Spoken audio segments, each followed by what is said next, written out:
Welcome back to page 121, and welcome back to JTAZ. This will be a look at JTAZ 13.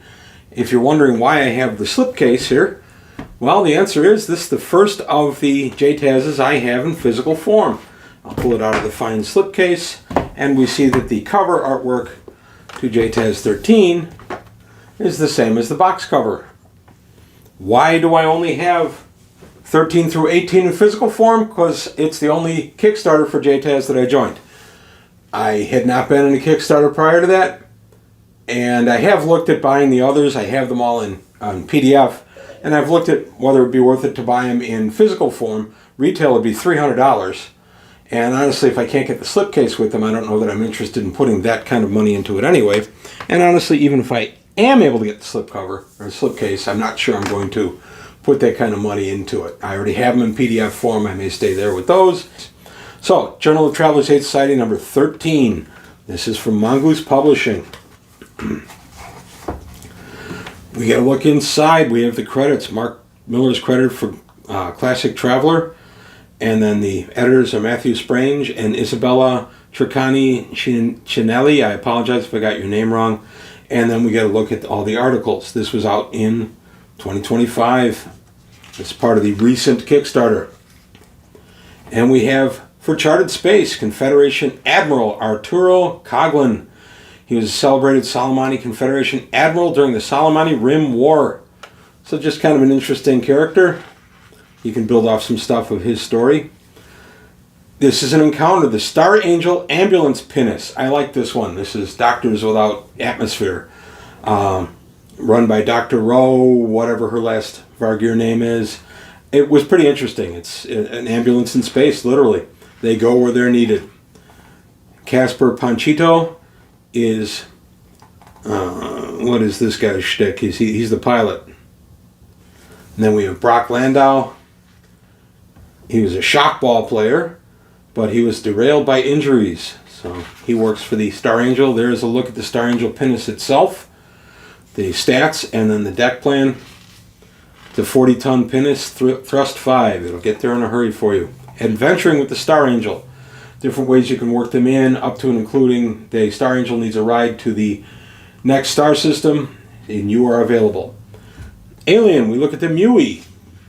The Mui are an agrarian people. They are humanoid sophonts known for their diplomatic tendencies. So, kind of neat. There they are. They look a little like an Aslan offshoot. Lost colony or genetic experiment. Interesting. So we go on through the article on the Mui. I like this race. These guys are probably going to see some table time in my game. And then we have the Central Supply, A Guide to Fashion in the Imperium by tech level. This was interesting. I like that it's by tech level. It's just, I don't know, I thought it was a cool idea. Some ornamental jewelry. The industrial, or the first one, this guy is tech level 0 to 3. A tunic, toga, and sandals. And then we get to tech levels 4 to 6. We get the industrial age right there. The top hat, pocket watches. Tech level 7 to 9, you get into the punk stuff, maybe. And then early interstellar, 10 to 11. Average stellar, 12 to 14. Some zero G tech wear comes in there. And then high stellar, tech level 15, biosync wear. The fabric monitors your health and adjusts circumstances accordingly. High temperatures will shift colors and make the fabric thinner. High physical activity will result in muscle massage. Linkage is automatic once the wearer puts on the biosync overall. That's kind of neat. I like that. And then different examples of how chic you'd look while flying in space. And then we have a bestiary, the Gunda, standing nearly 400 feet tall. This giant, gentle behemoth strides through the dense kelp forests of ocean coasts on low-gravity worlds. So there they are, the big old turtle with the city on its back. That's this guy. 550 hits take him down. Stowaways. This is a high-guarded adventure, something to look at. Not adventure, but just some information on ships and how they're affected by stowaways, what you do with them. Then we have, in Charted Space, we have the endurance of Fataler. I can never say that word. The piece of Fataler has proven remarkably effective in enduring for over 700 years. And this tells us more about that actual treaty that was signed between the Imperium and the Aslan a long time ago. Like that article, it was pretty cool. Vehicle handbook, we get a look at a cargo submarine. Because why not? A tech level 15 cargo submarine? Yeah, you could really trick out a submarine pretty nicely. You get the famous flying submarines of some of the Toho films. There you go. Becoming the 1% in Traveler. So you're going to get your assets, create a portfolio, how you could be rich in Traveler. I like that. Traveler and cash go hand in hand. I enjoyed this article. And then market volatility, you could fall in hard times, you could make bad investments. It's just kind of neat. Charted Space, High-X Solutions. If its job is worth doing, it probably needs to be done with a few hundred kilotons of high explosives. That's the model of High-X Solutions. They are bounty hunters. Sounds like they have kind of only one way to hunt if they're using explosives. Kind of neat. Nice group of bounty hunters if you want to introduce them to your story. And here's a typical mercenary for them. His typical write-up is UPP. Continuing on.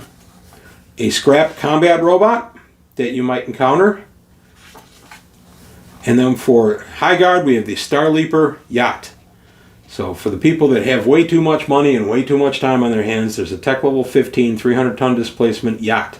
Thrust 2, jump 4. And it even comes with a deck plan. I like the top-down deck plans. Those are so nice. You can just pull them up on the table, show them to your players, everybody gets it. Isometric was interesting, but much better to have it top-down. And in Charted Space, we are dealing with the Hikareo, don't even word, passage in Dark Nebula. So how did this passage shape the history of Dark Nebula? Kind of neat. And then we have an encounter with Mudashir Mudu Nikoladze.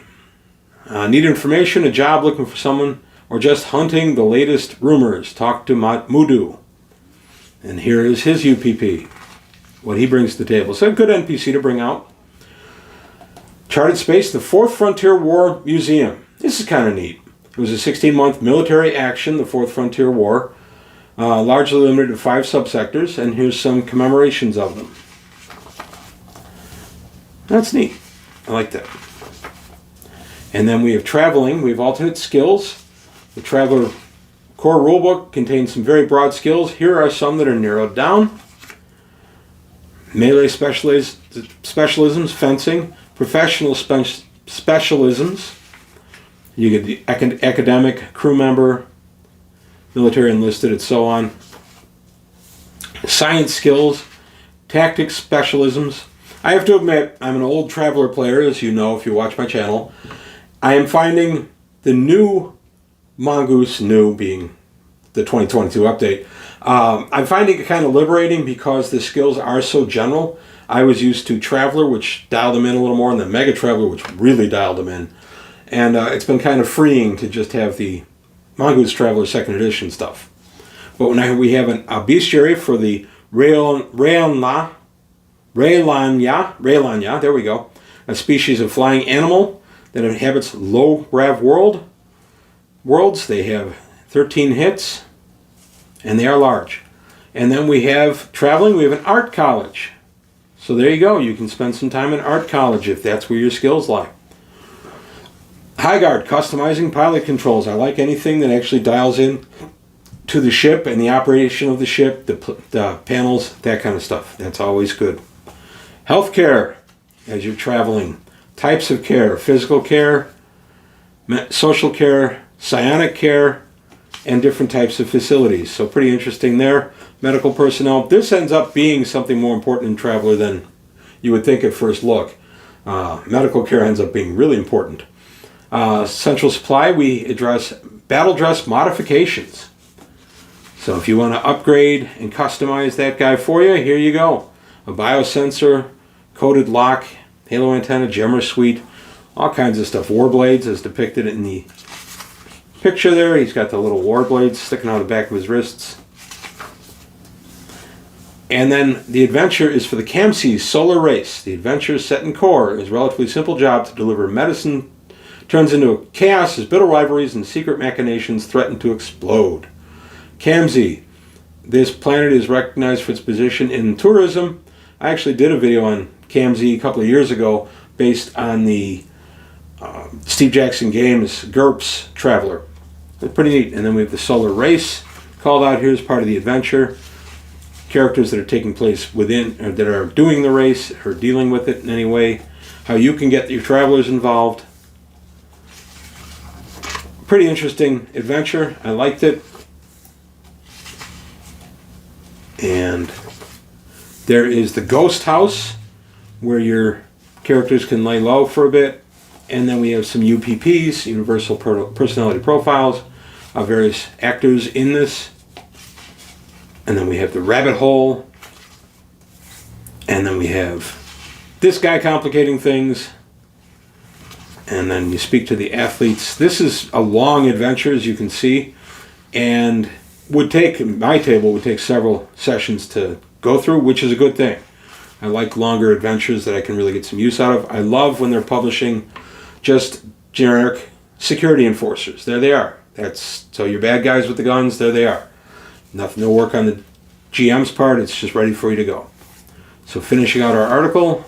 Wow, this is a long article, or a long adventure.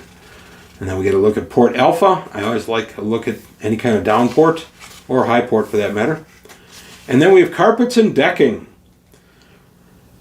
What the crew walks on will vary depending on the ship and what kind of floor covering you're going to end up. So you're going to have carpeting on some of the higher end stuff, standard ships, special decking. You're going to have grav plates in some sections, stuff like that. A vehicle handbook for a farm crawler. This guy is tech level 8, and it's used for agriculture. You can also have a water cannon to go ahead and water the herd. We have the Victorn and the Bestiary. Small, vicious, avian-like creature that feasts on the dead flesh of rotting carcasses. Have this guy over for a party. Then we have Traveler, fencing illegal goods. Always like a good article on how to fence your stuff. That can play such a big part of the Traveler adventure. Continuing out, fencing goods. And this takes us to the end of the book. And then we get the back cover, which tells us all the goodies inside. $24.99 is the cover cost for this. I really liked it. I love current JTAS. We have 13 through 18 just came out earlier this year, and I'm hoping Mongoose will do 19 through 24. That would be really good, but we'll see. Right now, Mongoose has a Kickstarter going for Pioneer, and they're still fulfilling the Kickstarter stuff for Singularity, so they seem to be a little busy at the moment. So we'll see what the future brings. But that's all I've got today on page 121. I want to thank you for your time. Thanks for watching. Please like and subscribe if you enjoyed the video. I'm looking for extra likes to try to grow the channel through the algorithm. So if you could put on a like if you enjoyed the video, please do that to help out the channel. Also tell your friends, let's keep the channel growing. Also take a look at the Patreon, see if there's anything you can do to help me out there. But that's all I've got today on page 121. Thank you for your time. Thanks for watching, and I'll see you next time.